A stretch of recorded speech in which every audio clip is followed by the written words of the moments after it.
Hello and welcome back to Continental Club, where we discuss the hottest topics in European football. If this video isn't dropping to you on Friday, that's because there's been some very sad news. Queen Elizabeth II, Queen of the United Kingdom, has sadly passed away, which meant we couldn't publish any videos and any content for a set amount of time. So this video might be well coming to you on Monday. But we are shooting this on Thursday, and our condolences go obviously to the royal family and anyone else affected by her passing. A really sad time for the whole of Britain.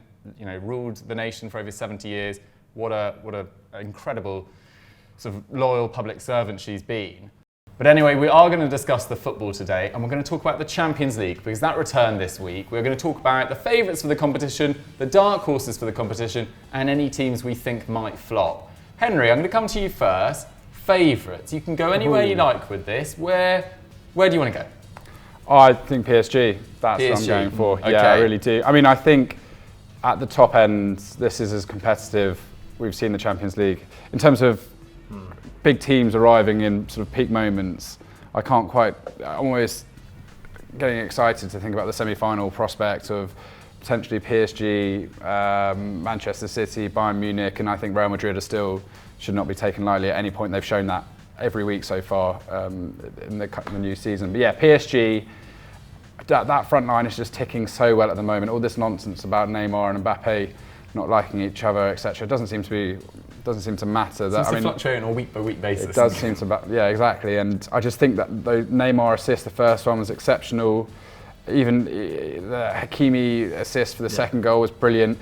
Mbappe was hugely selfish not to square it to Neymar. I think if they can iron out those kind of situations where they're just scoring, creating for each other selflessly at all moments, then that's when they're going to be truly lethal, because you can quite clearly see he had one mind for a goal when all he had to do was square it sideways. And it put themselves in a difficult situation. We're obviously talking about the Juventus game here, where Juve got a goal back from McKennie, and suddenly Juve were on the up, and they could have probably stolen a draw at the Parc des Princes. They could have got a penalty as well. Could have got a penalty too. So if they can just iron out those kind of individualistic moments in that team, then I'm really excited for PSG. I think this is their moment. This is as good as it's going to get. They've been absolutely battering teams, haven't they? It's epic. Averaging 3.7 XG per 90 at the moment. That is absolutely bonkers. And when Messi's almost playing this incredible support role too. Their midfield is stacked, looks ready for a whole campaign.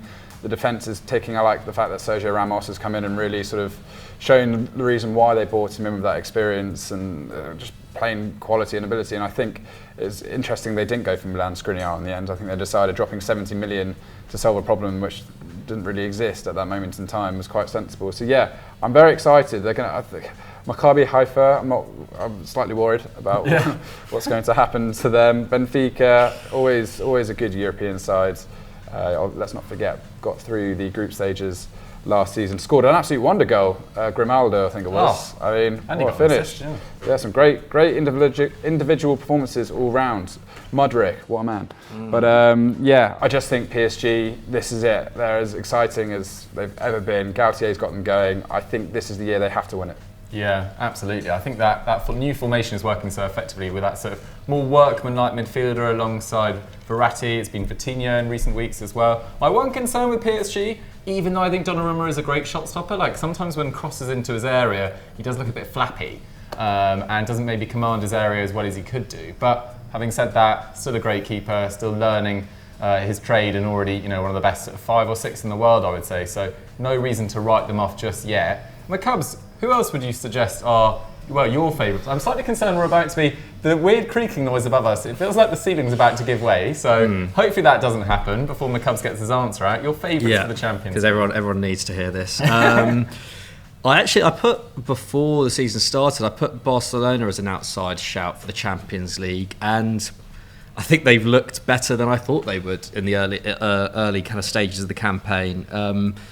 Lewandowski has just gone off like a rocket, hasn't he? Yeah. A great hat trick the other night against Victoria Pilsen. I don't know, I feel like Barcelona, a year after Messi's left, they've kind of just got another cheat code again, and it's one of those ones where it's like, even in games where they're struggling, which they weren't the other night, but in games where they're struggling, like the ball, it's possible that the ball will just drop to Lewandowski on the edge of the area and he will just put it in the corner. Like, he's such a good finisher. At least he was the other night, and so far he seems to be kind of finishing at an above average rate.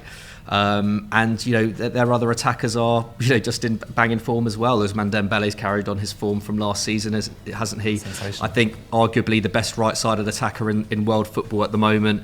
Rafinha has taken to life at Barca very quickly as well. The midfield looks pretty settled now as well, doesn't it? You know what that midfield three is going to be at Barcelona, which we haven't really known for a number of years. Like, not since the days, I think, of kind of Rakitic when he was at his peak, and maybe just before Iniesta retired.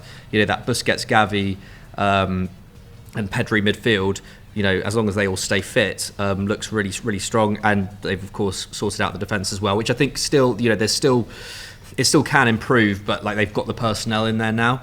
And we've kind of chatted about Barcelona's kind of business over the summer a lot, but they just look, they look like one of the strongest squads in Europe again, which, last season they looked way, way off it. And now we're, looking at a side which, that squad can rival most of the best in England, and I think that's the kind of barometer that you have to look at.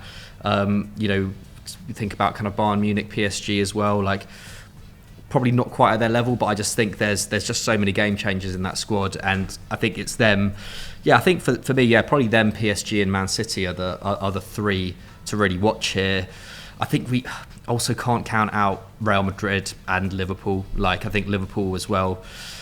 Really bad start to the season, of course. Horrendous. But you still back Klopp to sort it out, I think. And I look back at that the 2018-19 season when they won the Champions League, and they had a pretty rough group stage as well. Yeah, like, obviously they're no strangers to losing to Napoli in the groups either, albeit not by not in that manner. I mean, their defence really was shocking the other night, wasn't it? Joe Gomez, I really feel for the guy. But yeah, so I still wouldn't count against Liverpool, because I just think in the knockout stages they come alive, and the same for Real Madrid. They just have that ability, don't they? But yeah, I think Barcelona, I'm going to stick with them. I've been really impressed with them nice. So far. Yeah, I mean, it's difficult to know right now, obviously. I think Bayern are a good shout, but they've actually really been quite disappointing in Europe over the last 10 years, I would argue. Like, they've only reached 2 finals since 2013, and given their dominance in Germany, given the calibre of players they've had at their disposal for that amount of time, 2 wins in that time, not terrible, but there's not been the sort of dominance replicated in Europe. And they had a series of incredible battles against Barcelona and Real Madrid in that sort of mid, about 5-6 years ago, and kept on coming up short in those semi-finals. And then last year, losing to Villarreal, really disappointing that as well.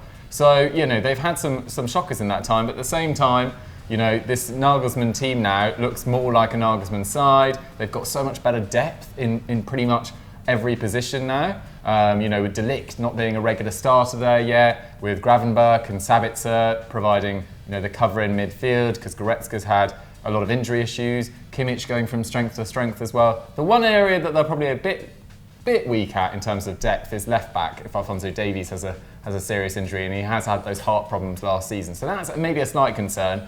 So I would say Bayern are up there, but for me, I think I'm going to say Man City. I think it's quite dull, but having said that, they just haven't had a striker like Erling Haaland for so long. He just thrives on the big stage. They do create a lot of chances. They have looked a little susceptible defensively, I'd say, particularly in the Premier League so far, but absolutely smashed Sevilla on Tuesday night.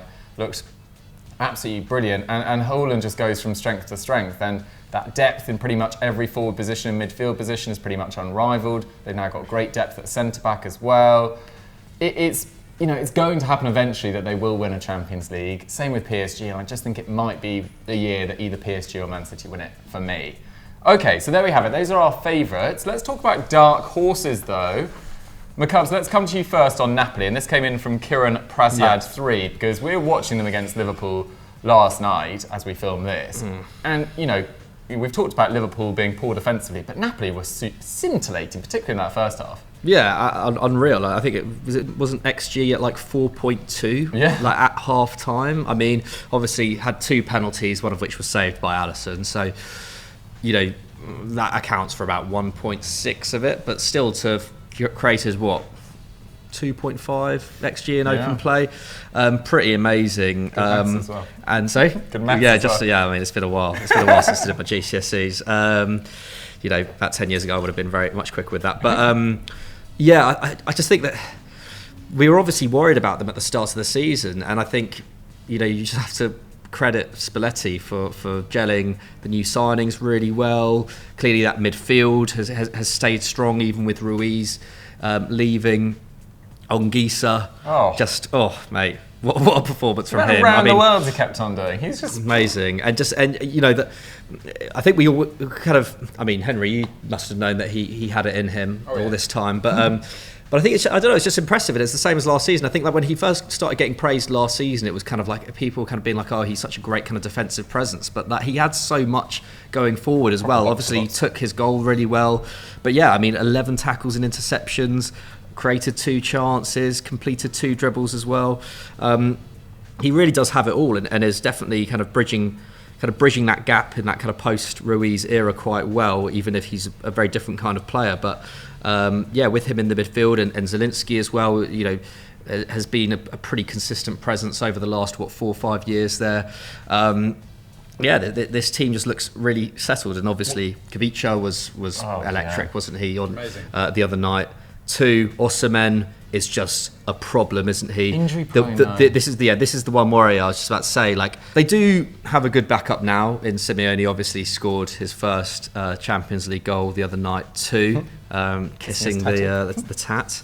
Amazed that he got that done when he was 13, but hey ho, fair play to him. But so they do have more solid backup, and clearly they were still able to play with him on the pitch.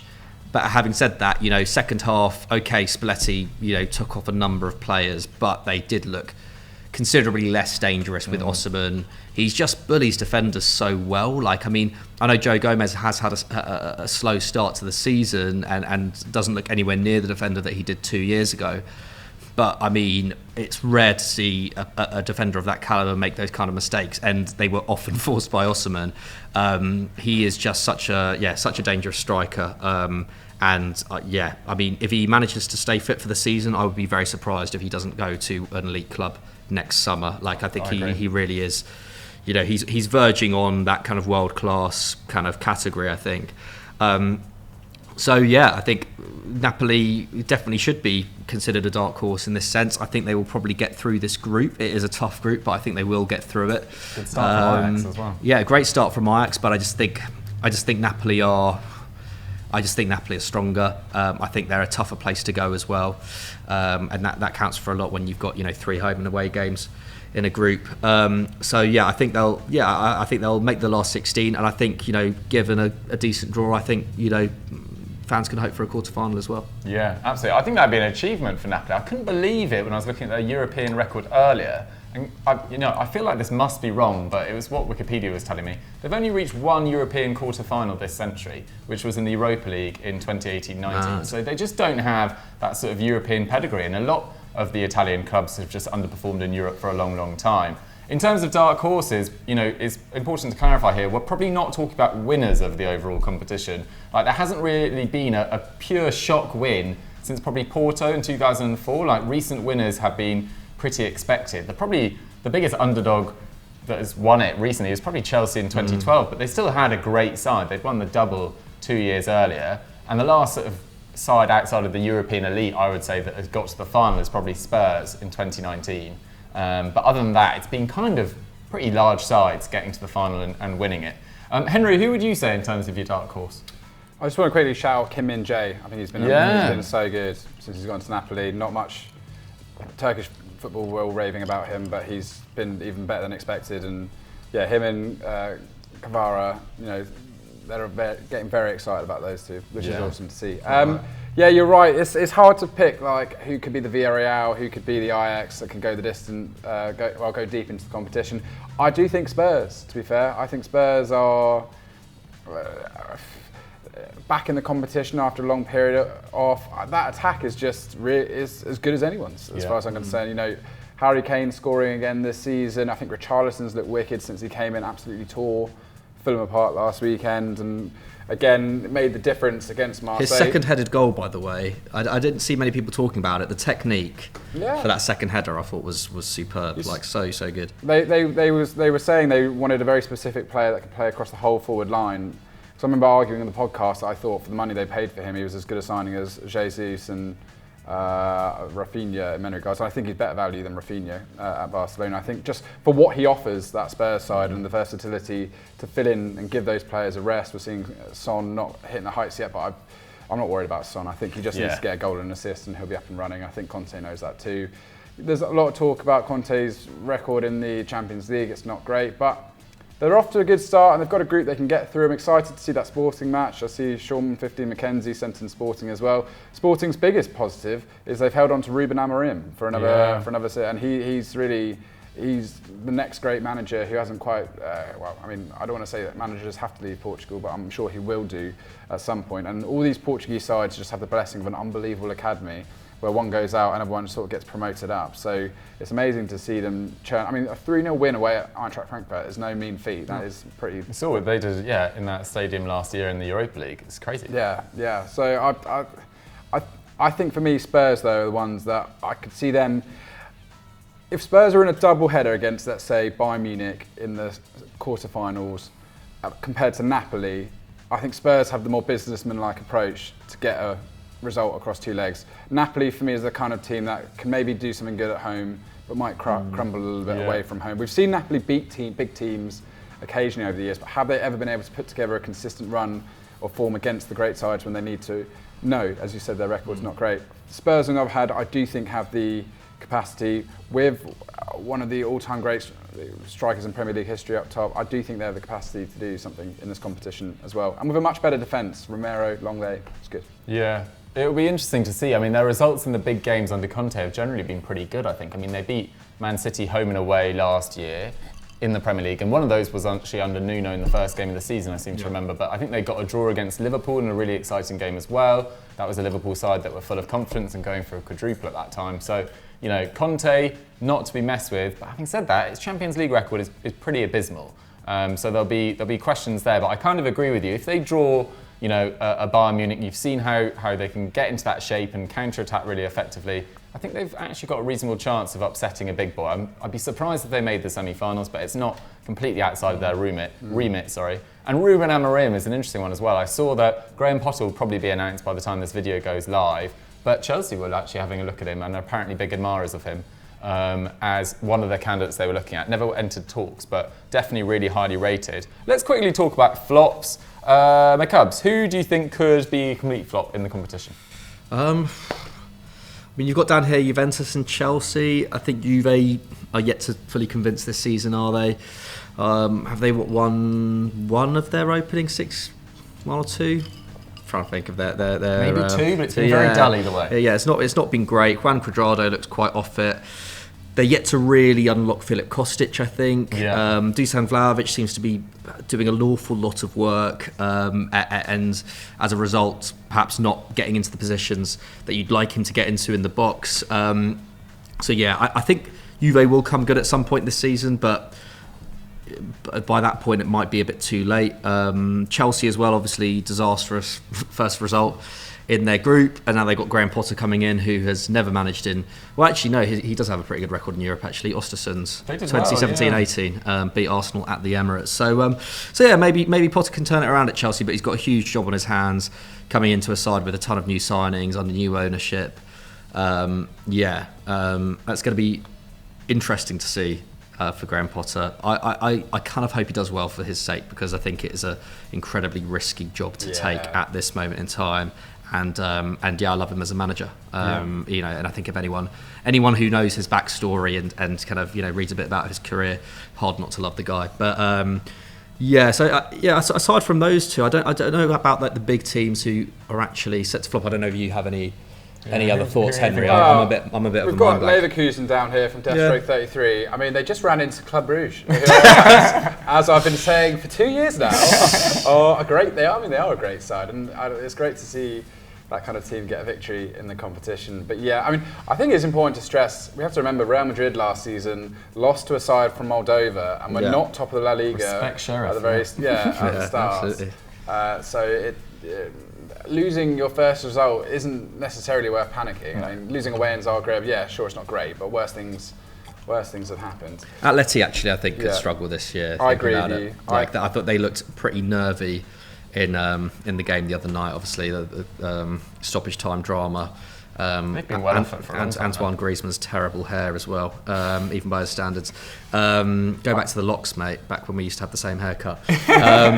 But I thought Atleti looks a bit. I don't know. A bit worrying the other night. I agree with you.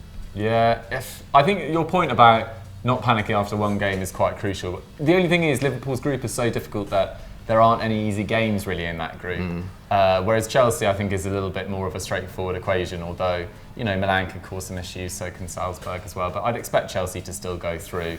But yeah, big job for Graham Potter. I think it's really exciting. I think it's really nice to see a manager who's progressed, up the ladder, getting a chance at a really big club, even if it's in quite dramatic circumstances, and it won't be easy for him at all. But guys, we want to hear from you. Who are your favourite dark horses and flops in this year's Champions League? Let us know in the comments down below, and let's move on to big match predictions rather.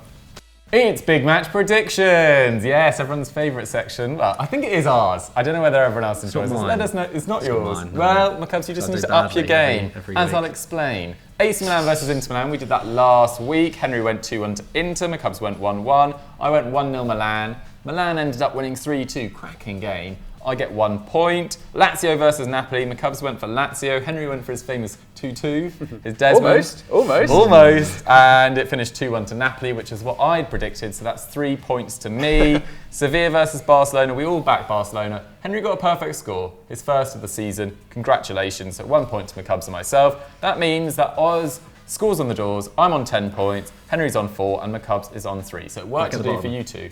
But a couple of perfect scores, it all changes. Let's kick off with Leipzig versus Dortmund, Saturday 2:30 p.m. Second versus 11th. There's 7 points between them.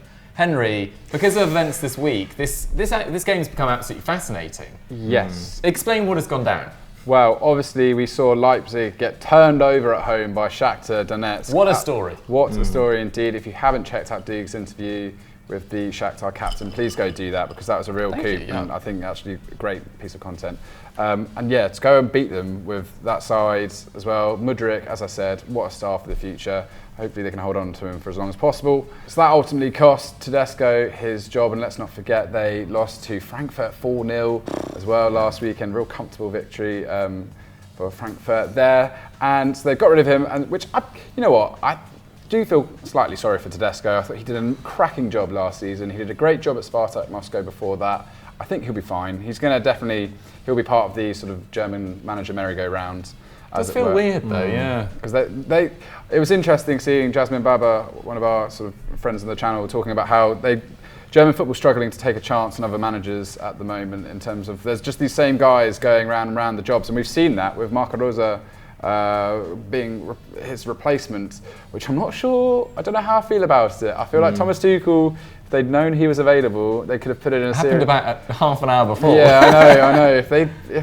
I think that maybe they're slightly kicking themselves, because I actually think Leipzig would have been the kind of job that Tuchel could have got on with. I think. Do you not think he's got bigger aspirations? No offense to Leipzig, but I think he can go to someone who's going to consistently challenge and win the league, which Leipzig might be able to do, but. It might be something he's interested in, looking at the opportunity to take down that Bayern Munich. Because think about it, any manager that does that is going to be sort of hailed for. I think the problem with Tuchel is that what jobs are out there that he could realistically get at this moment in time, unless Allegri leaves Juve. But I think he's taking over he would be taking over a more interesting squad at Leipzig, hypothetically. Sevilla, but I don't think he'd want that. I don't think Sevilla are anywhere near as good a proposition as Leipzig. You just feel like if any top 6 job in the Premier League, like Pep might quit, and did he extend his contract actually? He did, but a job at Leipzig for 18 months could time over into something quite good. Anyway, it's not going to happen. So because they've got Marco Rosa. Back to the game at hand. And it's not looking great for Leipzig at all. And I actually think they're running into a Dortmund team banging form, which I'm really impressive 3-0 win against Copenhagen in the Champions League. We haven't even mentioned them, but I don't think they're going to get anywhere beyond the last 16 in the Champions League. But yeah, Dortmund are looking pretty decent at the moment. Marco Reus has been excellent so far, 3 goals, 2 assists.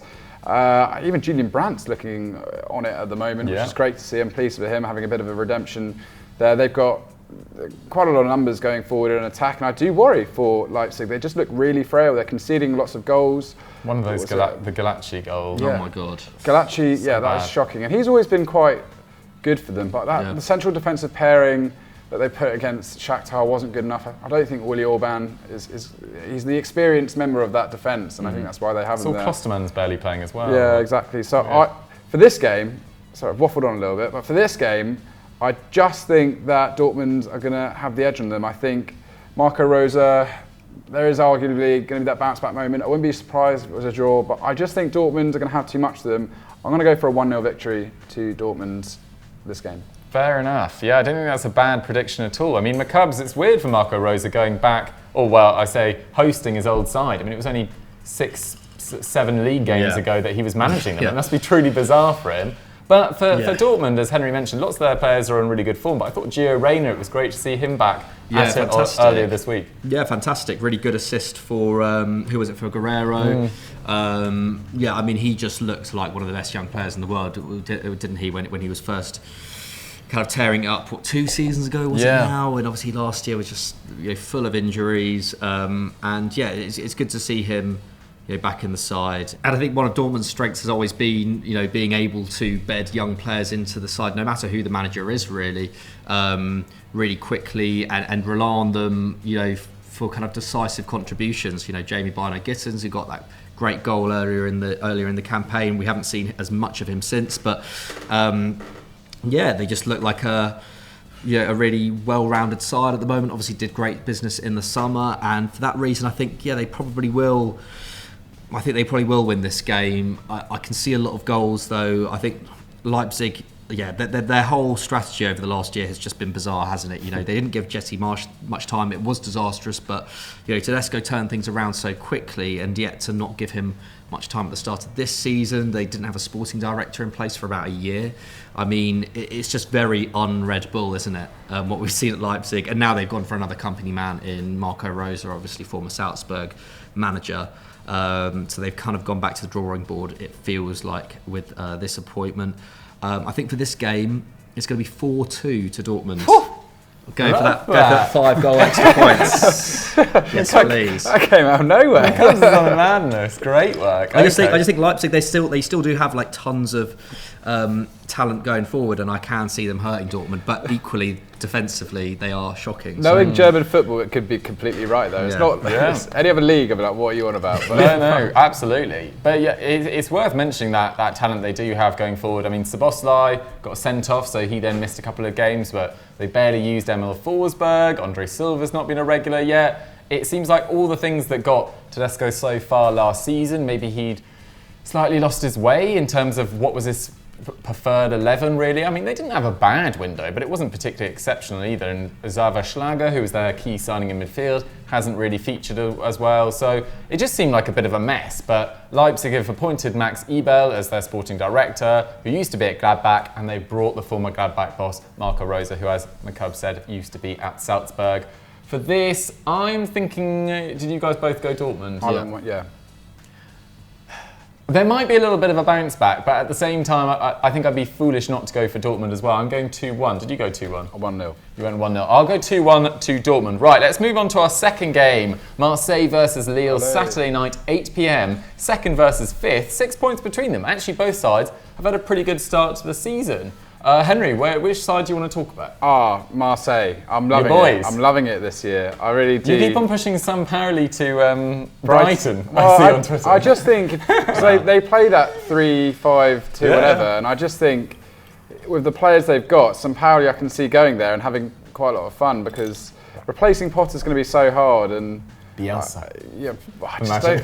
I don't think Bielsa's the man, really. I think he was a specific. I was joking. Because I was thinking about this as well. Did you think about Bielsa? Yeah, I want it to happen, but I just don't think it works. But Sampaoli could be fun. Anyway, let's see what happens.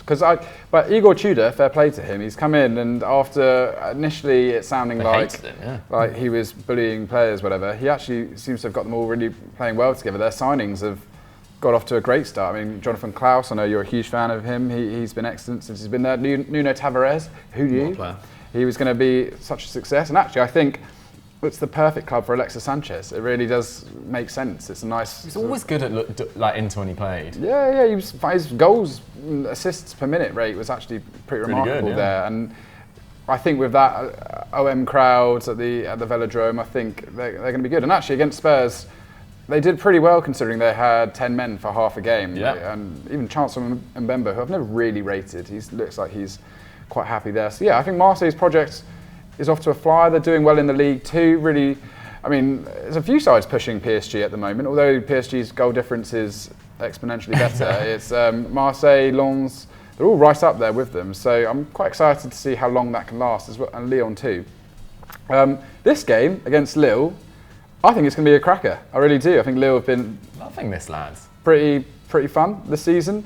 I'm going to go for a 2-1 victory to Marseille. Okay, 2-1 victory to Marseille, but a thriller, says Henry Hill. I like it. McCubs, Lille, we haven't seen them in action this week. No European football. Do you think that will give them a slight advantage? Potentially. I mean, obviously it's a very congested season anyway, isn't it? They finished 10th last term. I think it's probably a good thing for them in general over the course of the season because they've never had a particularly deep squad, have they, Lille? Even in the Christophe Galtier days when they were winning the league, it was a very solid starting lineup which didn't change much. And not having European football to contend with, I think will be to their advantage. And yeah, Fonseca's got them playing some really nice stuff in quite a short space of time as well. I've been really impressed by them. I think only Rennes and PSG, who are now very well PSG, but Rennes very well known attacking side now, with the kind of talent at their disposal. They're the only teams to have taken more shots than them per game. Defensively, they've stayed fairly solid as well. Obviously, that 7-1 at home to PSG, a bit of an exception, but they're not conceding many shots. Expected points rates them around where they are. So I think this Lille team will challenge for Champions League football this season, at least going on their forms as we've seen it so far. Having said that, I still think Marseille have better tools at their disposal. I think they'll be buoyed by their form at the start of the season. I thought their victory on the weekend was really impressive as well. And like you say, Alexis is on top form as well. Looks really, really dangerous. Guendouzi as well looks really good, doesn't he, in that kind of right-hand side role behind the striker. I think I'll go for Marseille as well. I'll say... You know what? Actually, no. I'll go for a draw. I'll go 2-2. I'll go Henry special. Okay. I saw a funny thing on Twitter about Lille's midfield. Now they bought in Andre Gomez. They're going to have Benjamin Andre, Angel Gomez, and then Andre Gomez. So it's going to be Andre Gomez, which is a nice balance. I like that move for Andre Gomez. I think that's pretty good after a tricky few years at Everton. He's not been the same since that big injury. I actually hope that. I think Lille was a good little step for him. And yeah, they're doing really well, so yeah. Nice. So you've gone draw, you went 2-1 Marseille. I don't know. I could play the percentages and go for a little win, but I just don't believe it. So I'm going to go... I'm going to... Always about the points.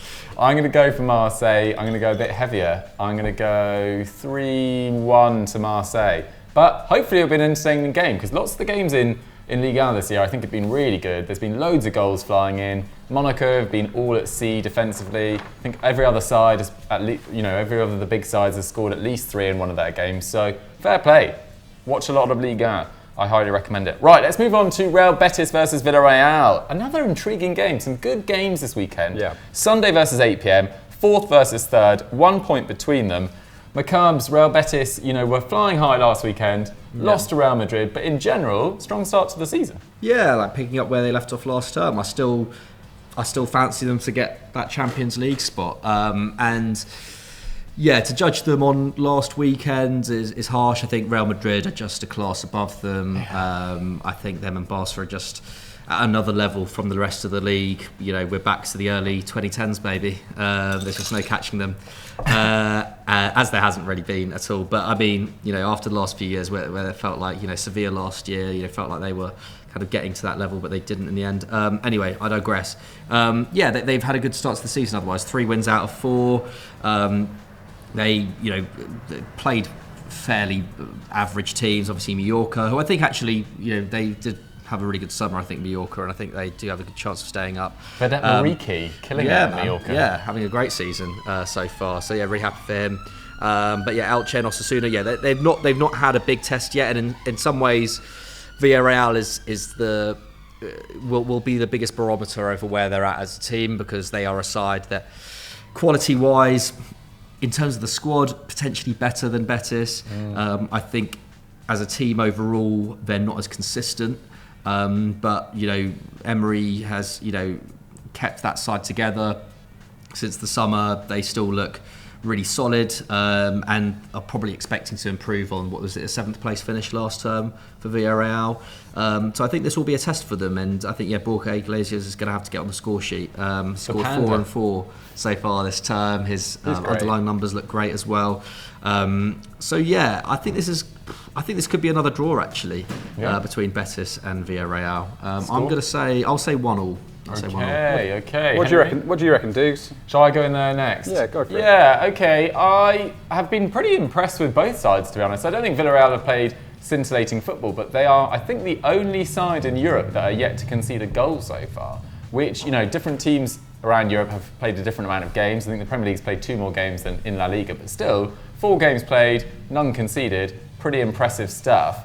There's not been thrilling amounts of, one player really killing it for them. I think Gerard Moreno's their top scorer, and then a midfielder called something like Alex Banya has got 2 goals as well, who I'm not that familiar with, to be totally honest, but fair play to him for stepping up. I saw last year he played the odd game, but definitely not been a regular there. So this will be interesting, but yeah, good to see the Panda for Real Betis really performing. Try and keep them down if you can. Very few teams can, even against Real Madrid. Great assist in there as well. So for this one, did you go Betis? I went 1-1. 1-1. I might back Betis. I might go... would Villarreal concede 2 goals, the only thing? I might go 1-0 Betis. Ooh. Henry. I just think the fact that they really did hold that squad together. They lost Estupinian, but beyond that, Pino's still there. Moreno, I think, is always going to be... It's just a great player to have up front for them. Danjuma's still there. Danjuma's still there. Didn't feature last weekend, I noticed. But yeah, I'm bit of fun. I'll go for a smash and grab for Villarreal. Nice. Kind of what they did. I saw them do against Barcelona. 1-0. 1-0. There we have it, guys. Get your predictions for those games in the comments down below. And I'm afraid we're not doing a quickfire question this week because I need to make a quick dash for a train. I'm going to do a sleepover in Surrey with a friend of mine. Sounds a bit dodgy, but I am going off to Surrey. But yes, I hope you guys all have great weekends or great days whenever this comes out. There's a lot of bass now playing in this room. We've been battling the elements in here. Guys, what would you recommend they go and watch now? Go and watch last week's Continental Club. Go and watch his Team Talk. Will that be out? Maybe not. I'm not really sure, to be honest. But yeah, just go check out all our... there's all sorts going on. It feels like we're in an earthquake, but we're not. Yeah, we might be. Just go and check out all the FD content from the last week. It's all been really good. Nice. Henry, anything for me? Yeah, check out our little clips we've been putting out in the studios. I think they all look really good. What's Going Wrong at Liverpool? Did that the other day. Go watch that. Nice. Please do watch that. Hopefully this video comes to you on Friday. If it hasn't, that is because of the Queen's passing, as we said at the top of the show. Rest in peace, Queen Elizabeth. What an amazing servant. And have a great day whenever this comes to you. See you later.